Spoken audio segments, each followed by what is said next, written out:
Welcome back to Breakdown. Today is Tuesday, April the 9th, 2024. JJ, it's over. Yeah, March Madness has ended. The madness is over. Do you feel more sane? I feel slightly more in control of my mental faculties, I guess. I'm feeling more insane. Let's talk about last night's game, Purdue and UConn.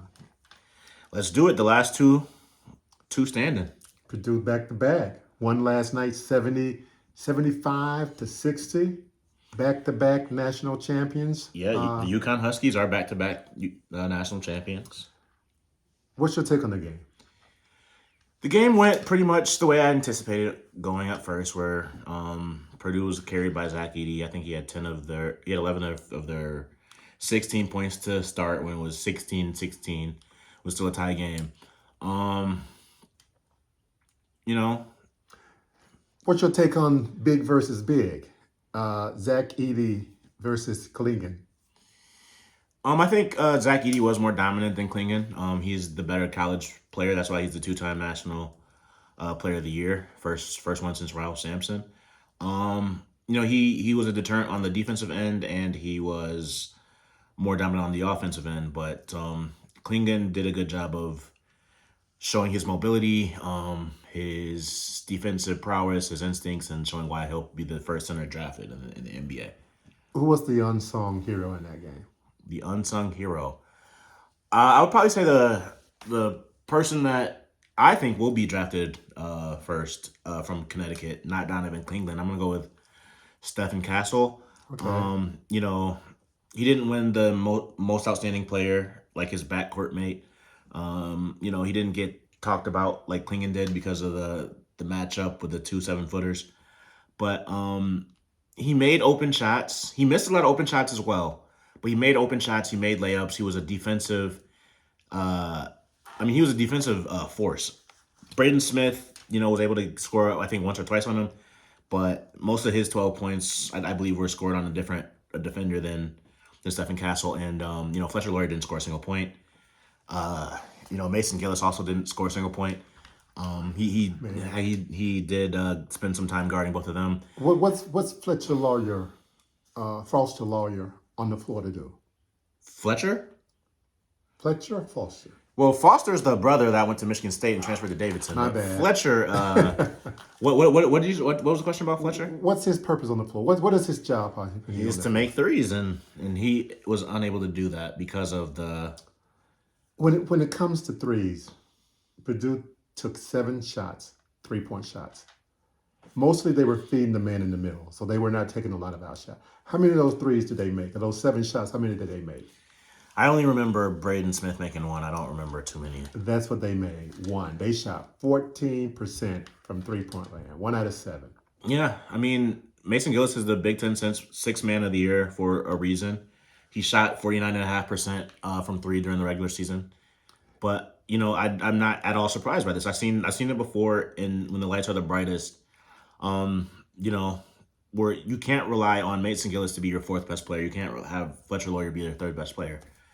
Did Purdue use a bad strategy in the fact that they only took 7 threes? They fed the big man constantly. The big man Zach Edey had 37 of their 60 points. Yeah.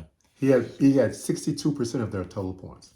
Yeah, I think it was a bad strategy. I think that the strategy that they should have deployed should have been more in line with what Michigan did when they were in the championship game with Trey Burke. Not necessarily against Louisville, who had undersized guards, but against Kansas, who had larger guards. They took a step back from where the NBA 3-point line would be, and shot from there. So that they had to create their space that way, because Beeline was aware that one of the best 3-point shooting teams in the country, Michigan was at the time, they were going to try to take that away. And going into it, Matt Painter wasn't able to strategize enough ways to get good looks for a 49.5% 3-point shooter in Mason Gillis and Fletcher Loyer, whose purpose is to shoot threes. So Exactly. In addition to their strategy, Purdue's bench scored 2 points. yeah, it was a pretty Astounding 2 points though was that putback dunk from Camden Heidi. That was the play of the game. Yeah, that was that was not a bad way to get the 2 points if you're only gonna score two. But yeah, But wow, with Purdue bench only getting two, they're only taking 7 3-point shots. They did feed the big man, and the big man did deliver, but at the end of the half, writing down Purdue. That's when UConn start to uh, uh, institute their will, and they just kind of dominated from almost right before half until the end of the game. Uh, can Purdue repeat next year? can UConn repeat? Gosh, man, what a day for me. Well, yeah, I will say that they did start to separate at the end of the first half. Then we were up 6 points, 36-30. I will say that first half was really good by Braden Smith. He showed up. He came to play. He was 4 from 7 at one point in time, and he had like 9 points. He finished the game with 12. Dan Hurley himself said that their game plan going into it was to limit Lance Jones, Mason Gillis, Fletcher Lawyer, and Braden Smith to 20 points collectively or under. And Purdue, and those four had 17 points. Lance Jones, he had foul trouble, so he only had 4, or 5, I mean. And Braden Smith had a really good first half and a pretty good game overall, but Fletcher Lawyer is not there for defense. He had 0 points. Mason Gillis had 0 points. I think they can absolutely repeat again if Dan Hurley decides. UConn can repeat again. If Dan Hurley decides he doesn't want to take the, I assume $11-12 million that Kentucky's going to offer him. I know he's a Northeast guy, but being a Northeast guy didn't stop his brother Bob Hurley from going to Tempe. Lexington, Kentucky isn't a suburb of Phoenix, Arizona. It's a little different. I think he's probably happy where he is. About 45 minutes away from New York City, 45 minutes away from Boston. It's not a bad place to be in Storrs, Connecticut. But the SEC has money. The SEC and Big Ten have money that I'm not sure if the Big East has. Okay, I want to get back to the SEC in a minute, but back to UConn. How dominant have they been? They won 6 championships in 25 years. Wow. When I was 10 years old, they had never won a championship. I'm 35 now, and they have 6. More than Indiana, So, who won their first one in 1940. More than Indiana, which is considered a blue blood. More than Louisville. I think the same amount as Duke. Does Duke have 6 or 5? I don't know. But this is my question It's to at you. least as much as Duke. I'll put it like that. Does UConn get its proper recognition?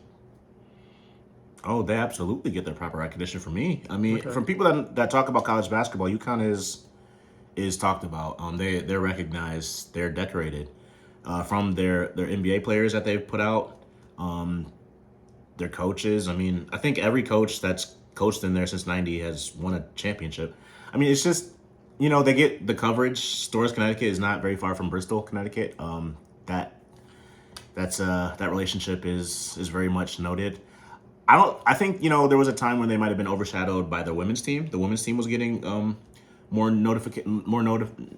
notoriety. Notoriety, yeah, because they were the women's game for the most part for the longest time, and UConn was never like the men's game. Had no one team can be that in the men's game. Who's the closest in your lifetime to UConn? I mean, maybe Duke. Duke has won I would say Duke. either 4 or 5 championships in my lifetime. But that's a one man program at this point in time. Indiana, has shown that things have been hard once you get rid of a They generational dropped coach. out of their of the college basketball upper tiers. They've dropped out. UConn has probably taken their place as the 6th best program. Indiana's probably 7th. They're still, I think, the best program. Indiana's still that good. Well, I mean, of all time. If we're talking of all time. No, okay. As of right now, they're not one of the best programs in their conference. I was thinking more like recent years, like in your lifetime. Even though I don't want to go back. I think UConn has supplanted them all time too, but obviously recently. Yeah. Okay.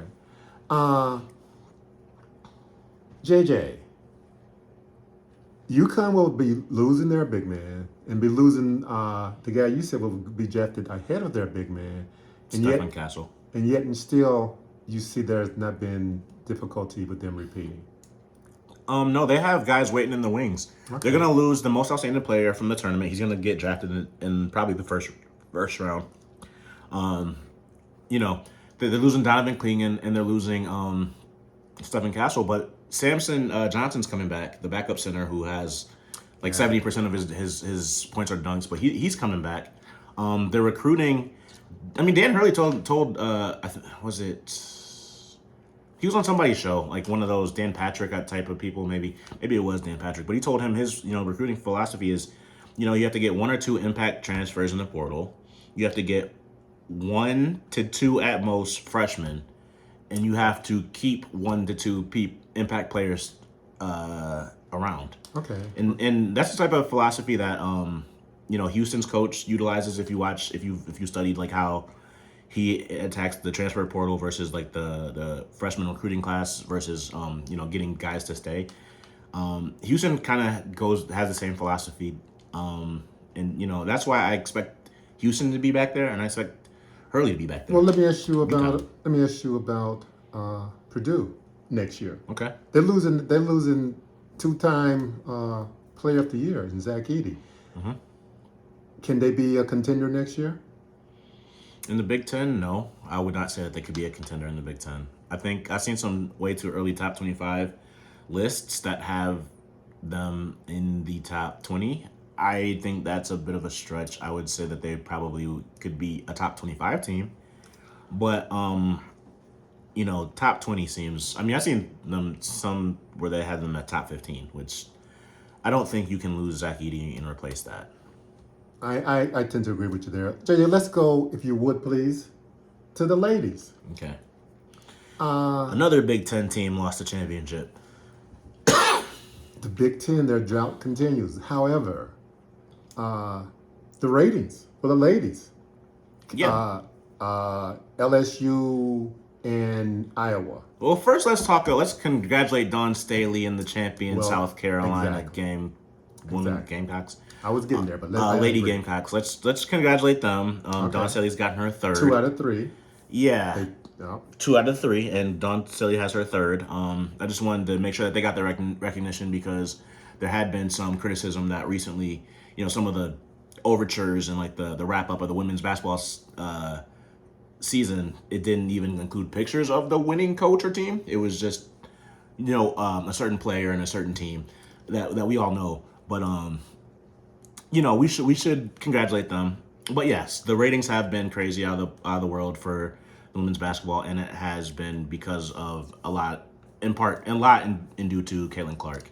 Yes, very much so due to her. JJ, the championship game was the highest rated basketball game since 2019. Impressive. And it was the highest rated. Well, I'm not sure if that one was the one on ESPN, but there was another game before that, LSU versus Iowa, which was the highest rated basketball game to ever broadcast on ESPN, men's or women's. That was the one, you're right, and that was last year. That was the national championship game. This year it was the Final Four game. People were looking for the rematch. It was a lot of rematches in the women's basketball. LSU Iowa was a rematch of the championship game from the year prior, and Iowa was able to get their revenge.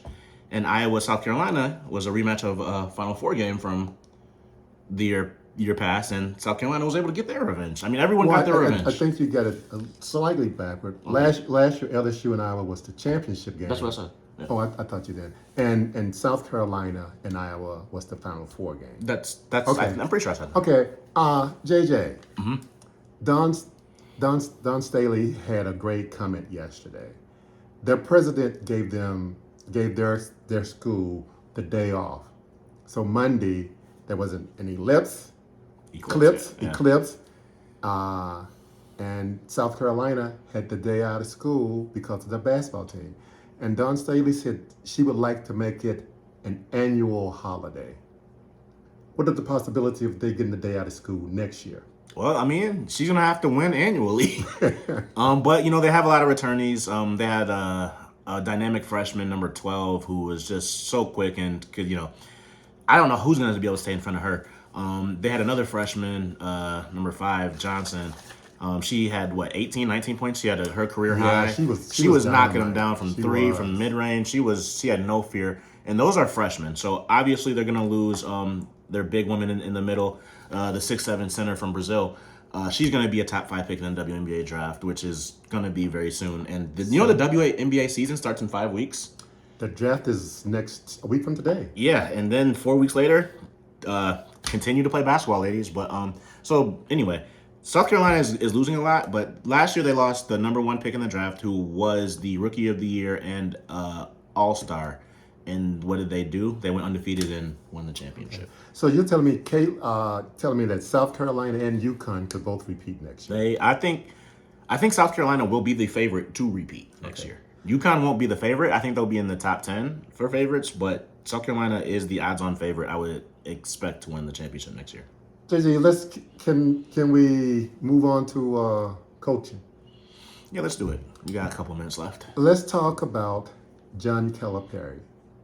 The new head coach of your Arkansas Razorbacks. I want to ask you a question.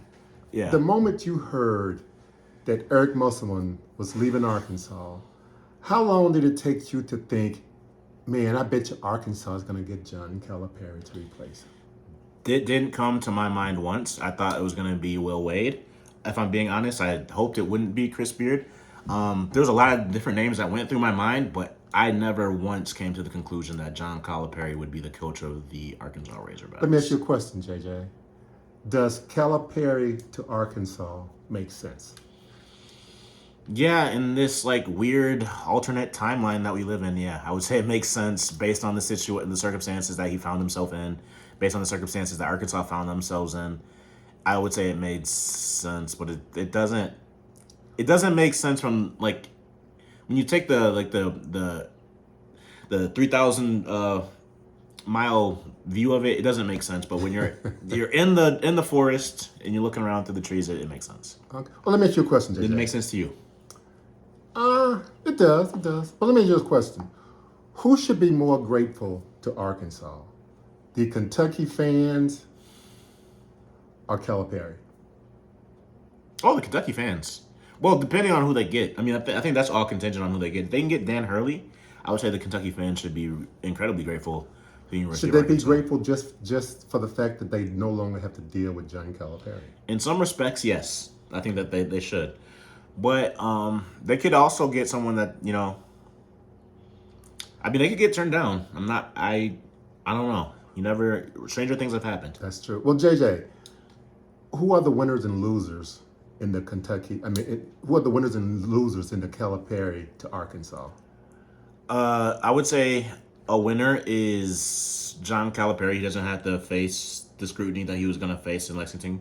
Okay. He doesn't have that baggage. He has a fresh start in Fayetteville.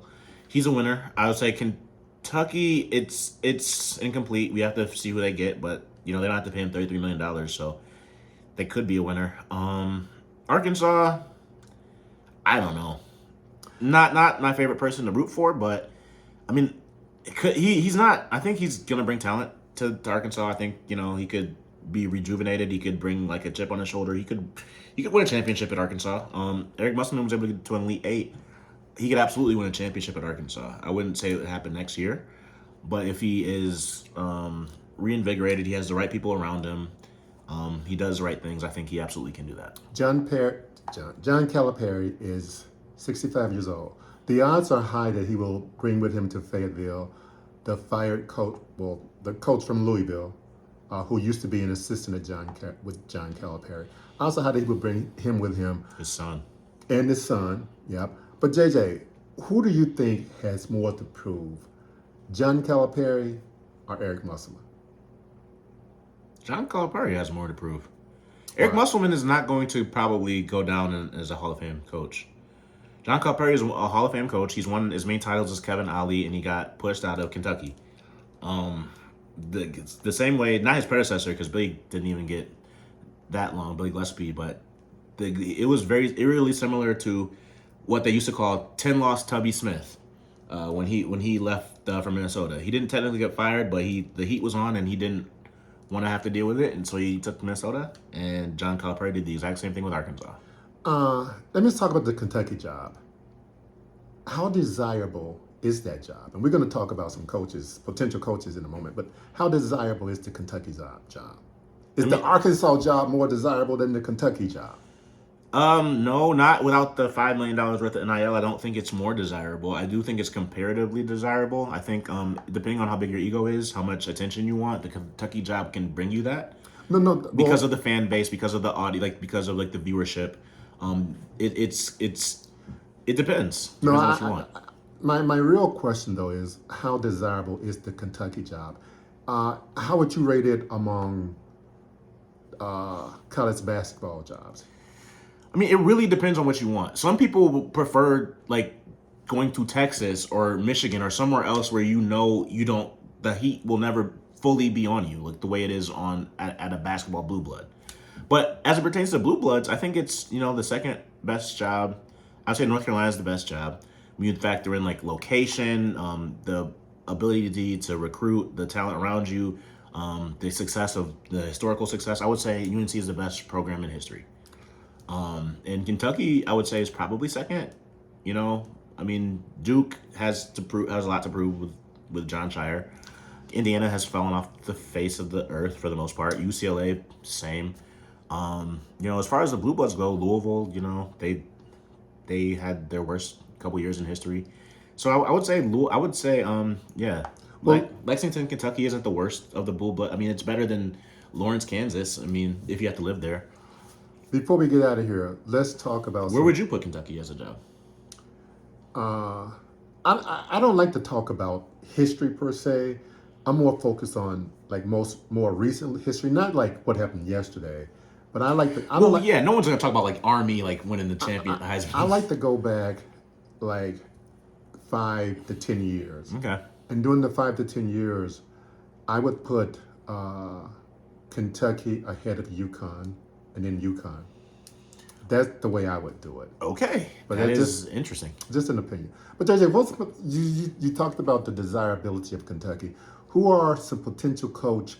And Kentucky got to get this right, because if they mess up, John Calipari is going to, on the inside, be smiling from ear to ear. Not just the inside. So who are some potentials? Who would, if you were the AD at Kentucky, who would you go after? Number one in first most. So I mean, they're gonna try to go after Billy Donovan, who I think is gonna say no. They're gonna try to go after the guy who just won the championship last night, Dan Hurley. He's gonna say no. He's gonna say no.